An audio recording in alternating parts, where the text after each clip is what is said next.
Hello, everyone. Welcome to this week's Indie Artist Music Hustle with Blind Intelligence. I'm your host, Miss Ronnie, where I always seek to give you exquisite cranial repertoire. This week, we have a very special guest. We have Kara, all the way out of Indiana. Say hello to everyone. How's it going? I'm excited to be here. Oh, well, thank you. Well, what we're going to do is let you take over and tell everyone a little bit about yourself. So, my name's Kara Cole. I'm born and raised in Indianapolis. I am 38 years old.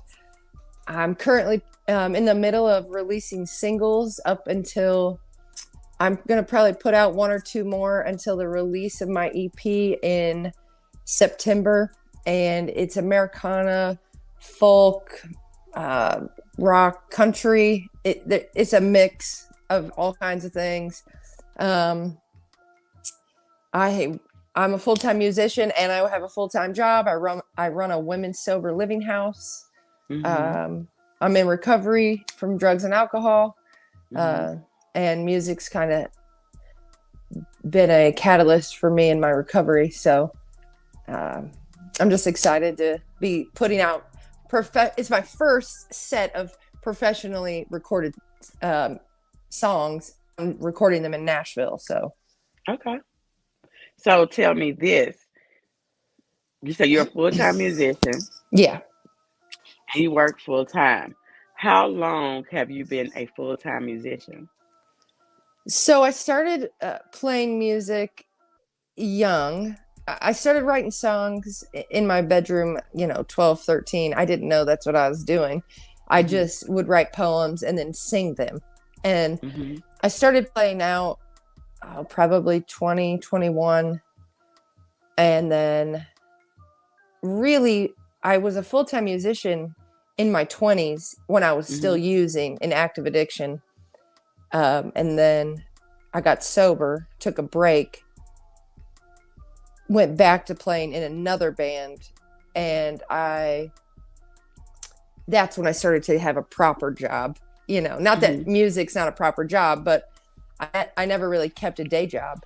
And so I would say consistently for the last 10 years, I've been in music. Okay. So what made you decide to drop an EP rather than continue to drop singles? That was kind of influenced by the people I'm working with. I think just as a package deal, they say that's a better look when you're trying to get into festivals or maybe get picked up by a label. Essentially, I would like to stay independent. Obviously, a label would be cool. But when I'm presenting to like publishing companies and maybe I wanted to present to 30 Tigers in Nashville and I need to have a package. And so I think that looks better to have an EP, a set of songs. I'm going to put out probably 8 songs and a music video, maybe a couple music videos. Okay. So this is your first EP. This is my first EP. Last year, April of 2022, I put out a couple songs. Just kind of like, it was my first set of singles. Like, I didn't really do a lot of PR for them. I didn't really do anything for them. I recorded them. I thought it was fun. I had never done it, and so I wanted to. I have recorded previously with my duo, and I had never recorded anything solo. Okay. So how was the experience? It was different. It was stressful because in my duo, I just sing harmony. I mean, I do more than just sing harmony. I help write all the songs, and I do sing some lead sometimes, but essentially I'm more of the person that does the harmonies in my duo. And so while I did have a say in the process in the studio, there was someone else, my partner, we could kind of bounce it back and forth, and doing it alone is a lot more stressful because I have to make all those decisions, and are they the right decisions? Like, then you have the people in the studio and the producers like kind of telling you like, I think you should do this, but sometimes in my gut, I'm like, gosh, I don't think that's the right move, but they know more than me. So should I listen? I don't know. And so I think it's just a learning. It's not always about who knows more than you. Like I was telling one other artist, sometimes we have to be trailblazers Yeah, and don't know what will work until we try it. right. I think that's what I've been doing. Like my next single, I'm about to put it out this month on the 23rd. Is It's called Johnny Cash, and uh, most people know me for a slower tempoed, emotional song. Hmm. And my biggest critique that I think I would get overall is that people want to hear me play faster, have more fast options. And so this is hitting it right from the jump. It comes in heavy, it stays heavy the whole time.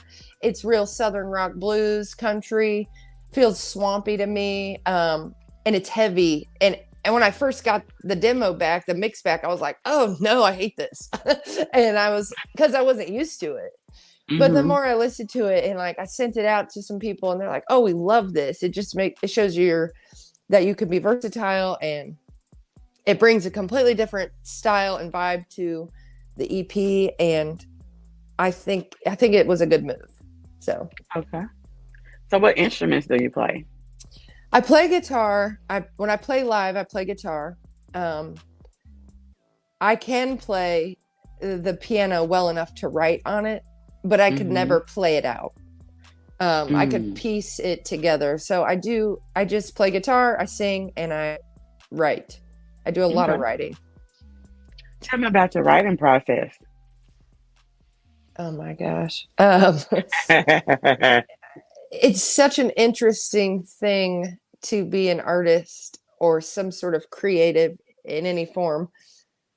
For me personally, and I've had talks with other artists that there is a constant thing going on in my head of like a melody or lyrics, or I might hear in a conversation someone was just talking yesterday. Creatives in general, I have friends who are choreographers and artists, and not just musicians, or and I it's a constant thing going on in your mind. And so like I was just trying to explain this to my mom and my aunt yesterday. They're Hmm. like, why don't you just not think about this, take a few days off and quit trying to, because I'm in the middle of trying to finish a song. And I'm Hmm. like, it doesn't work like that. I can't just like be like, you know what, mind, don't think about it and come back to it when I feel like it. It kind of just is constantly going on. There's melodies going on. I was having a conversation yesterday with somebody who said something about uh, the bruises from their brokenness, and like in my head all day long, I was like, I wonder how I could use that in a song. Like, and I've thought about it today because it's just constantly going on. And like, you feel like, I already feel like these songs I'm about to put out aren't good enough. And like, I'm like, okay, well, what's the next batch of songs? I need to do something better now. And like, what's the next batch of songs going to be about? Like, these songs coming out here in September, they're all focused around the same relationship that I was in for 5.5 years. Besides the single I put out about my grandma, the next 5 songs, the other 5 songs are about this relationship. And now the songs that are coming out of me right now that I'm writing, they're all about like my life. I've never really written about my addiction, um, and all of the things I've been through. And I feel like we're in a time right now in this world where everybody's kind of going through some mental health crisis, and anxiety and depression and addiction. They're on the rise. And I'm like, well, I know about this personally, and I've come on the other side of it. And I think it's just, I feel like maybe I'm in a place now where I can finally tap into that and write about it. Okay. So, tell me this. You were talking about that the first set of singles that came out was about a relationship. So, I'm going to ask this question because I also worked with an artist who wrote different songs about relationships. But some of the songs that he wrote, I was like, how are you going to feel about these songs if you go back and hear them 10 years later? Do you think that you sound bitter? Do you sound hurt? So tell me about it. So how do you think these songs are going to hit you in 10 years? Do you think are you going to be like, I cannot believe I said that, or those were my true and raw feelings, or I have grown a lot since then. What do you think you're going to say I'll in 10 years? probably think I have grown a lot since then, and I don't think any of the songs are going to come across as bitter or resentful or hard pressed by any means. It's more of a soul cry of you really hurt me. I wish I could have made it work. I wanted you back and I tried everything. And like Johnny Cash is essentially like um it starts out, I ain't no Johnny Cash, but I can walk the line from time to time when it comes to you. And the next line is, I ain't no soldier son, but I can pack a punch, baby, when it comes to you. And so it's just about all of these things I can do. I in the chorus goes into I've seen the sun go down in Georgia. I wore a suit to the Devil's Ball. I've sat front row at a revolution, but nothing compares to you at all. So I've done all these things and I've been all of these places and I still can't seem to find a replacement for you. And so I don't feel any type of way about it. I don't think in 10 years I'll feel that way because I'm pretty an emotional person. And when I feel my feelings, I feel them to like the max. And I think also that every relationship was supposed to teach us something. And even that person, we're not together, but we have a working relationship and we can communicate and it's fine. And I, want them to be well. And I'm pretty, I'm, Um, my next question was about live performances. What are your feelings on live performances? And when it was taken away from you during COVID, did the feeling intensify once you were able to get back out to perform again? so when COVID happened, I was full time in my duo. My duo is called Keller and Cole. Hmm. We were playing all over. We had just released our second EP. We put out a music video. We had some pretty good steam rolling and Hmm. we were doing some really cool things. We had just done a little run in New York City. And when COVID happened, I kept working and so did he.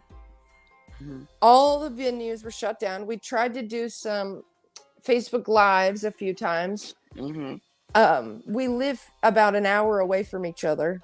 So that Hmm. was a little bit different. He has a wife and 3 kids. I'm single, no kids. So our schedules looked different, but I was kind of working around the clock because when you run a nonprofit, uh, some of my other staff were older women who couldn't come to work because they needed to protect themselves. And so Hmm. I kind of was just running the show and also taking care of my grandma. And so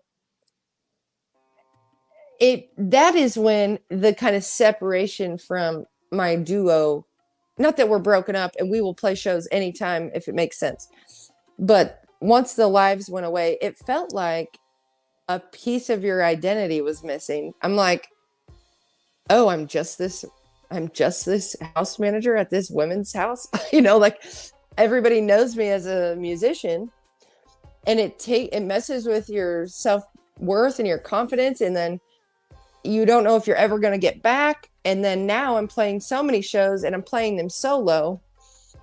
And I love to play live. It makes me sick, nervous, but it's my favorite thing to do. Hmm. Um, I liked, I can convict and convey my emotions so much better in a live show than I can on an album. Okay. And so, Okay. So tell me your most favorite single that you have ever released and tell me why. oh, that's my single about my grandma, Mary Frances. Hmm.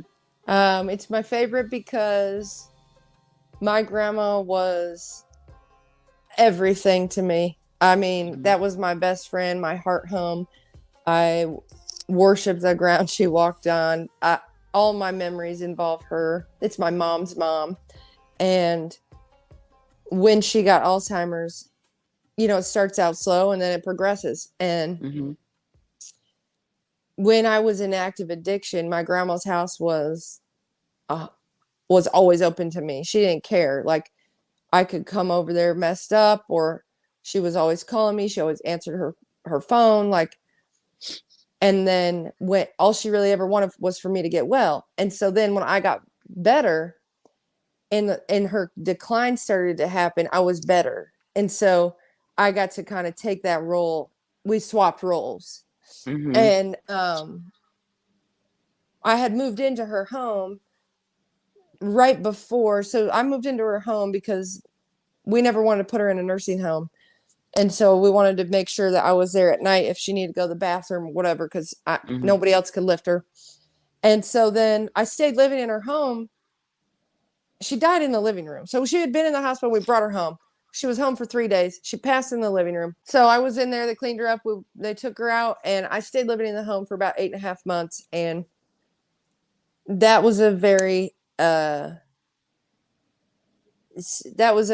trying time for me. And I think a lot of people thought I was going to relapse. I think a lot of people thought I was going to get in a hole and not come out. I would sit in a room and cry, and I couldn't write any music.